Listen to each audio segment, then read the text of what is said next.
Once upon a time, there was a young man who worked at a factory. His mentor, an old technician, told him to talk less, do more, and never stop developing his skills in every aspect of the factory's operation. 10 years later, the older man retired, and the young man became a technician himself. However, he continued to do his work with the same dedication and diligence as he was taught. One day, he visited his mentor.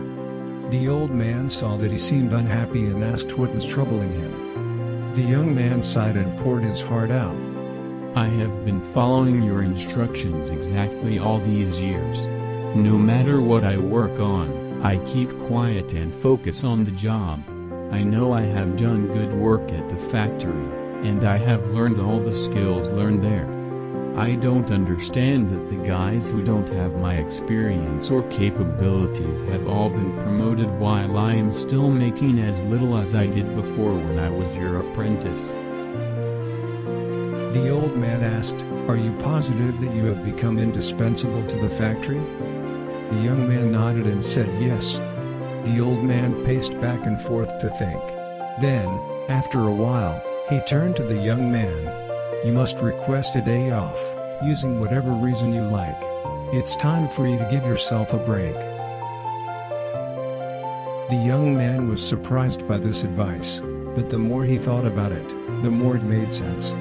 He thanked his teacher and left quickly to make a time-off request. When he returned to work after his day off, the manager called him into the office to tell him that things did not go well at the factory while he was gone. Others encountered many problems that he usually handled, and they had no idea how to solve them. Realizing his importance, the manager decided to promote him to the senior technician position, thank him, and encourage him to keep up the excellent work. The young man was grateful for his mentor's wisdom. Indeed, he thought, this was the secret to success. From that point on, whenever the young man felt like he deserved more than what he was getting, he would take a day off. Then, when he came back the next day, the situation would improve to his satisfaction. This pattern continued for months.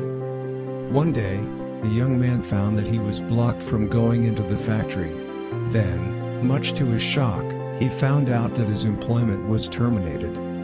He could not believe it. Not knowing what else to do, he went back to see his mentor try to figure out how things had gone so wrong. "Why did I lose my job?" he asked with wounded pride. "Did I not do everything as you instructed?" "You did not because you heard only half the lesson," the old man shook his head.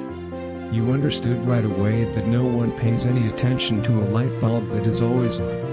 It is only when it goes off that people suddenly take notice and realize they've been taking it for granted. You were so eager to apply this understanding that you left before hearing the second half."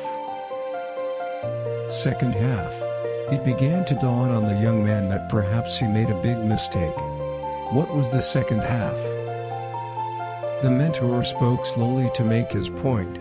The second half, more important than the first, is the realization that if a light bulb goes off frequently, then sooner or later it will be replaced with one that is more reliable. Who wants a light bulb that no one can count on to prove illumination? So, what's the point? You see, in your life, do you have friends and family members that you take for granted? They're always there for you. What happens if one day they're no longer there? Please do not wait for such a day to suddenly realize how important they are. Instead, give thanks today for the good fortune of having them in your life. Also, don't let yourself be taken for granted, but at the same time, do your work and don't stop everything you do, just because it doesn't go the way you want it to go. Find the balance in life, and life will reward you by giving you credit back.